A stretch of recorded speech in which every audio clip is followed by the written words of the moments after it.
Who was the biggest asshole you ever met? My mom's abusive boyfriend we lived with for 2 years. Guy was one of those fake pillar of the community brick. In public. But behind closed doors he was a monster. He finally got his comeuppance when my mom didn't call the police during one of his tirades. But instead called the pastor of his church who happened to show up minutes later. His social standing was ducky and we moved out right away. Scarred but still alive. Duck that guy. The older guy my friends and I were hanging out with. He told me, "I have $10 right here if you touch my big dick." I was 11. I lost my dollar for the bus ride home and was asking around. I just walked home. Totally disgusted and feeling like I had dirt all over me. Worst feeling in the world. Ryan. He's still on Reddit and hasn't helped me move the fridge yet. My current boss. He is an old, rich, divorcee who takes pleasure out of insulting his employees. I unfortunately found myself in a situation where it appeared I was at fault. Yet I hadn't done anything wrong, and after yelling at me, he said you have a long life ahead of you. Along with a lot of failure. He's called other employees animals. Stupid. And once told a worker to kill himself. I can't wait for the day where he suffers a heart attack and drops dead. Marcus Luttrell.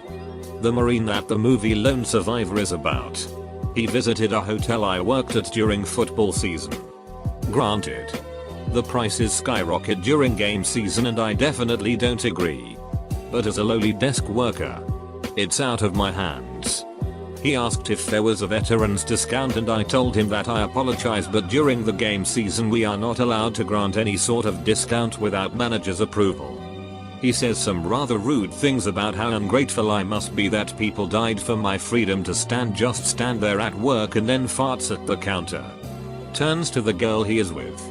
And says, "That'll teach her." To this day, no adult has insulted me in such a degrading, childish way. This asshole parks in between two handicapped parking with his oldest Mercedes. My neighbor that lives behind me. A minor tornado hit our neighborhood around 15 years ago. And my house got hit the worst of all the houses. After the storm ended, neighbors came over to check on us as a tree partially fell and landed on my house. He comes over and looks my dad in the eyes and says, "I am glad it happened to your house and not mine." Nicholas. Best friends for the whole of my high school life. He continuously stressed how he was worried I would abandon him and find a new friend group at the new high school for the last year of school. I promised him it wouldn't happen. Come grade 12. We hang for about a week before he finds himself a friend group. He begs me to sit with them and I do. They are all male and I, a female, feel as I don't fit in. At all. They mock me and ask why I'm there and Nicholas never stood up for me. 2 weeks of that and I befriended his twin sister who had just moved down from another town. Her and I hit it off. We are now sitting buddies. Nicholas spreads rumors that should never be burdened upon to a teenage girl. I can't handle it myself and police get involved. School recommended it. Since they failed to suppressing his tall tales. I believe he made the rumors because he was jealous. It upset me. Years later I still only have one friend. A best friend since the rumors made others avoid me. That friend is his twin sister. And oh boy does he hate it. She knows he's making rumors. Since he was dumb enough to tell her the truth. Duck you. Nick. One of my roommates, roommate number 1, in senior year of college. He's born and raised in on Long Island, NY, and his family is from a very conservative region in Pakistan. He embodied every single quality that Fox News presents Muslim people to be. He detested Jewish people, Hindu people, Christian people, and the very most, he hated all women.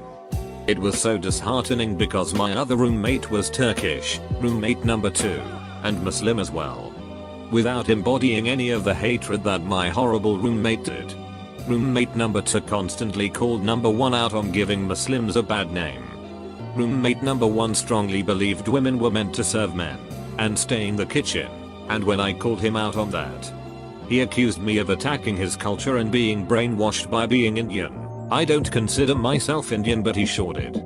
He made all of my female friends extremely uncomfortable by making very subjugating or awkwardly inappropriate comments towards them. Genuinely bad person. My step-in-sheet sister. She posts stuff on Facebook just to make people angry and then goes crying that she's a victim and that we should all feel sorry for her.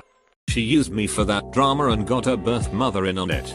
And then turned and did the same thing to her. Duck you. L. My current stepdad. Hands down. Dude is awful. Regularly initiated screaming matches with my mom. I almost punched the smirk off his face one night when he just kept calling my mom a whore over and over. I moved out the next day because I realized I was right on the cusp of actually murdering the guy. I'm not sure how to describe it. But when you live with someone that awful for so long, it breaks down all your mental barriers and tickles some primal part of your brain where you just imagine what it might be like and how good it might feel to physically hurt them. I know that makes me sound like a psycho. But you just don't know until you've lived with someone like that. The screaming. The name calling. There was never a single trip out to dinner.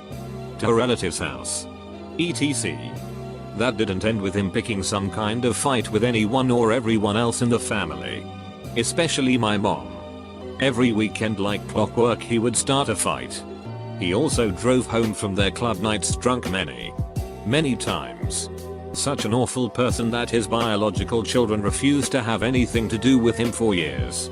And on top of being the most vile, evil person I know, somehow he has managed to outlive so many other people in my life that were 300% better.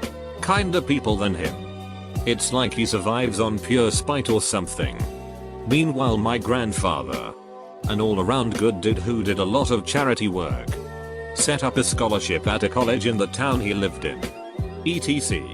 Randomly got smacked with bad cancer and died within 2 months of the diagnosis. So on top of this guy being a massive sheet, he's also a constant reminder that the universe is unfair. That said, he is now living the life he deserves. His life of bad habits, chain smoking, drinking, no exercise, etc. has caught up to him and he's pretty much an invalid stuck on a couch. He can barely walk 2 paces without getting winded or falling down. He's incontinent but won't use diapers. So the poor nurses at his PT end up having to clean up after him on the regular. I keep trying to tell my mom to ditch him in hospice, but I think she's not ready to move on from that part of her life. IDK how I feel about the idea of karmic consequences. But I do know I don't feel bad for the man. You reap the life you sow. And even despite all this, he still manages to pick fights with my mom, his now primary caretaker, on the regular. Even during Christmas. After he shat himself. But at least then he was wearing a diaper. Thank God. If you think I'm being cruel, understand that he brought all of this on himself. He constantly itches and moans that he supported so many people in his life. But now he's all alone except for my mom because nobody will support him now. Yeah. If you're at the end of your life and nobody gives a flying duck enough to visit you when you fall down and end up in the hospital for the 48,482nd time. Not even your own biological kids. That's on you, bud. I lived with this old dude for 5 months. He is the worst person I have ever met. Housing is hard to come by in this town and he seemed nice enough when I first met him. But I did have a strange feeling about him. Should have gone with my instincts. He used to blow up if I left a single hair in the sink shower. I tried explaining I am a girl with long hair. Sometimes it falls out and I don't see. He needed to know if I was home every night. But it was fine when he disappeared for a week without saying anything. The only conversations he ever had were about how everyone else were idiots. You know he never did anything wrong. He once scored me up, although he is a very short guy. So I just kind of looked down at him and laughed. Said to me, "You're just another duck NG Australian in this town." The family my friend lived with found out I was living with him. And got me out of the house immediately and let me stay with them until I found new housing. because they had dealt with him before and knew he was just a horrible human. And lastly, he didn't give me my bond back for the house and threatened to take me to court because per our verbal agreement I had to give him 2 months notice to move out. Biggest asshole I have met, that I didn't actually meet but bear with me, was actually a Canadian, in Canada. Years back during her divorce my mother rented a condo. No big deal. Job. Easily affordable etc. Set up through a realtor. So I flew into town to get her moved in. Landlord even called to introduce himself and gave his cell phone for any issues that came up. All seemed fine. Except for his request, bordering on demand, that she provide a year's worth of signed rent checks for him to just deposit, not in the contract and technically illegal. Which I asked me is why he made the request directly via phone, which she refused. Fast forward 2 or 3 months and he claims to not have received a rent check. Weird. But it happens. So she cancels it and then sends a new one overnighted with signature service. Someone then tries to cash both checks. Next month, the mailed check miraculously doesn't arrive again. So she does the same. And again someone tries to deposit both. My mother has been keeping me appraised, so I helped her set up one of those payment services where her account is debited and a check is mailed out automatically. Lo and behold, they don't arrive again according to him. However, this idiot cashed them. Since the payment service knew they'd been cashed, we got not only the cancelled check back, with his signature and account info, but they were able to obtain the surveillance footage from the ATM he used, showing not only his face, but his license plates.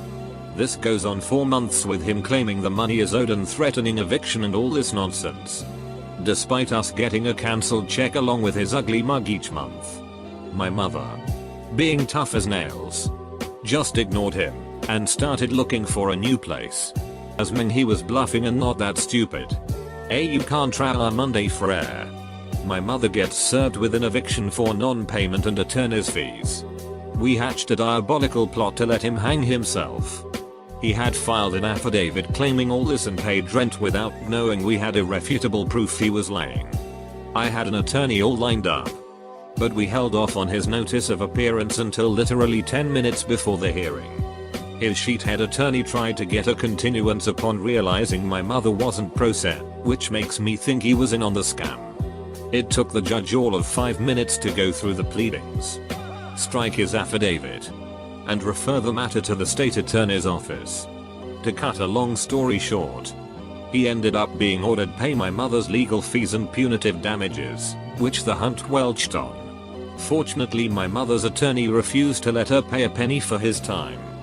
He was criminally charged with bank fraud, mail fraud, perjury, and some other stuff. Ended up being extradited from Canada and took a plea deal with fines and some prison time.